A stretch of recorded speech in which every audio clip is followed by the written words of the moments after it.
whether that means, the two of us having to take a car together or, drive our car. I think there's definitely going to be some change with the subway system. I know my job is already talking about when we get there, we're going to have to take our temperatures, and, your job is going to be, sporadic. People are going to be going at different times. I think that people are coming together the same way they came together before, after 9/11. But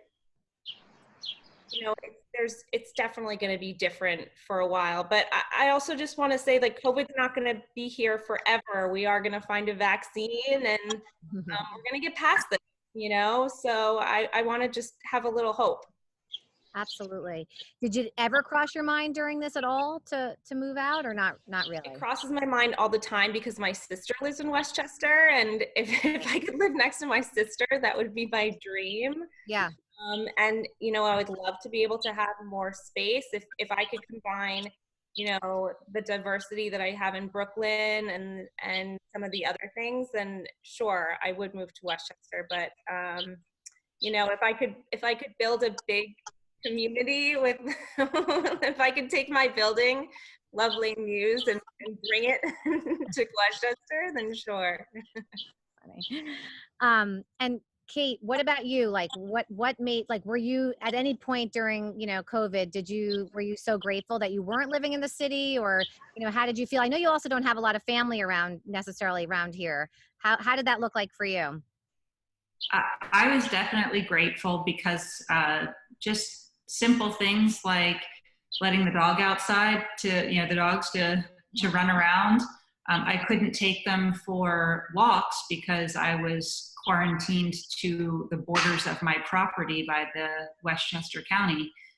So I was really grateful just to have a fenced in backyard where I could open my door and let them run around, and we could kind of just easily get some fresh air, which did seem to help. So I was definitely very happy to have that. I do miss certain aspects of the city life, but prior to living in New York, my husband and I always had a small place in the city and a place out in the suburbs, and we'd split our time, and we haven't done that here in New York. But I can tell you that right when my husband was back working in the city, back at the hospital, I asked him to stop at our favorite Italian restaurant for curbside on his way home.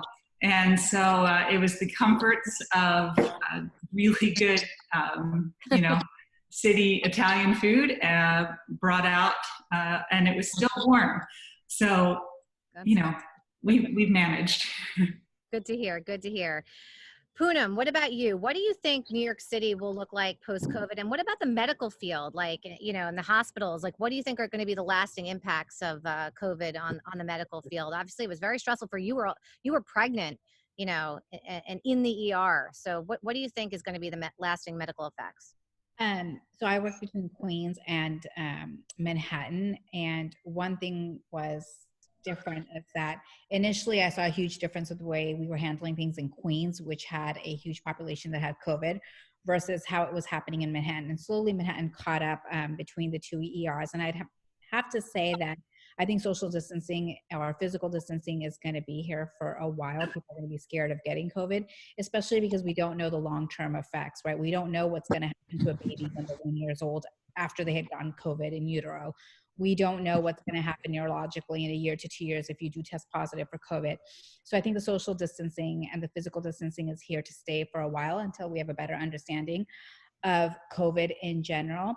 As for New York City, I think it depends on the people of New York City. We live on the Upper East Side. I just read an article today that almost 40% of the Upper East Side is not there. They've either gone east or they've gone somewhere else. So it's kind of surreal. We walk outside and we definitely don't even see even, I would say, 10% of the people that we see outside. Our building is completely empty. Our garages are completely empty. It's very different. And the only people who are coming in and out are essential workers. In terms of the hospital, our volumes are significantly down. People are not going to the hospital even when they are sick because they're scared of getting COVID. So if somebody is not going to the hospital when they're sick because they're scared of getting COVID? Are they really going to go out to a restaurant? Are they really going to go out to, enjoy the rest of the city? So as medical professionals, we're seeing a drastic decline in people who are having strokes at home. They're having chest pains, they're having heart attacks, and they would rather stay home than go seek help because they're so worried about COVID. So we all think that it's going to be here for a while, and physical distancing is going to continue. Yeah. That's a good segue actually to kind of what we're seeing here in Westchester is like you're saying the Upper East Side has kind of like been kind of disappearing. We've been seeing obviously, a tremendous amount of people fleeing, to the suburbs very early on, within weeks after, the shelter in place orders were in place. And a lot of people, were considering Westchester kind of like the Hamptons, where everyone wanted to rent for 3 months. But, it's not that easy to get, our sellers to just pick up and leave. We don't have these vacant, share houses, so to speak, and everybody was expecting to be able to just rent a house with a pool for 3 months like they do in the Hamptons. And that wasn't the case because a lot of people were scared to go to the Hamptons because they don't have, the same kind of hospital care that we have here in Westchester. So my job has actually been difficult. I'm such a people pleaser and I love to help people, find their place. And I really wasn't able to help a lot of people with regards to the short-term rentals. And our team, probably gets 4 to 5 calls a day from people doing just that. Now we're starting to see people, as this goes on, we're 8 weeks into it, we're starting to see people saying, really trying to figure out whether or not, should they do this long term.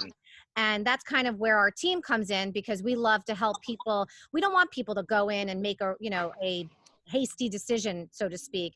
As you both know, Poonam and Kate, I love giving tours of the suburbs. That's kind of what my team is known for, and really helping people figure out, and make the right decision whether they should stay or they should go. And that's kind of what we're here for, and we have a great connection with a lot of city brokers, which is great. So we can really help you on both fronts, in terms of selling, rent, leasing, getting out of your lease. I mean, we're dealing with it every single day.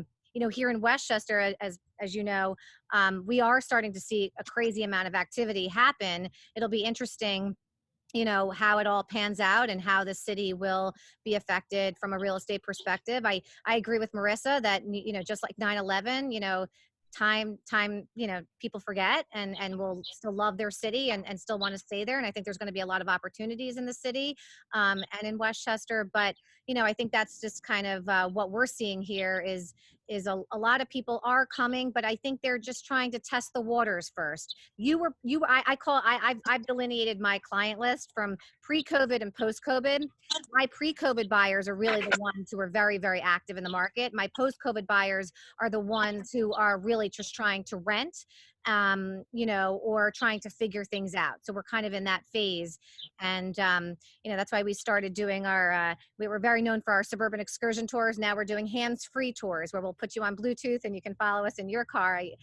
That's part of the job that I will miss very much, is not having people kind of come with me in my car and take them on my Disney tour of Westchester. But so that's a little bit about how I think, Westchester is, kind of dealing with the real estate market and so forth. But I'd like to, now turn it to our audience and our participants. If anybody has any great questions, you can unmute yourself and ask our wonderful participants any questions that you may have. I just wanted to direct this question to Poonam, if that's okay. I just, I'm so curious, with you being a frontline worker, which thank you, by the way, for all your work and staff that you guys have been doing every day. But just, just hearing a little bit about this outbreak with children. Are you seeing that on the rise at all, or is that not really in New York? We actually have one of the higher number of cases here in New York. In Queens, we actually have a lot. I am now turned to telemedicine, so I don't go into the ER anymore. Because I tested antibody positive, I could potentially get it again, and we don't know how bad it's going to be. But I constantly am in touch with everybody at the hospital, webinars and whatnot. So yes, kids are getting affected, and it's not because they have active COVID. They're testing positive for the antibodies. So you could have gotten COVID 4 weeks ago, 6 weeks ago, 2 months ago, and now you're getting a secondary inflammatory response from the COVID. So your immune system is reacting to the COVID that you had 4 to 6 weeks ago. What's very interesting is that China didn't really report this, but again, they don't probably have as many kids as we do. They have a 1 kid population is what we're thinking is why we didn't hear about this before, or genetically our food is different, our environment is different. But yes, it is 100% affecting kids, and we're still learning about it as we go. Well, thank you. And again, thank you for all you do. Really, it's, we appreciate you guys for sure. 100%. Thank you.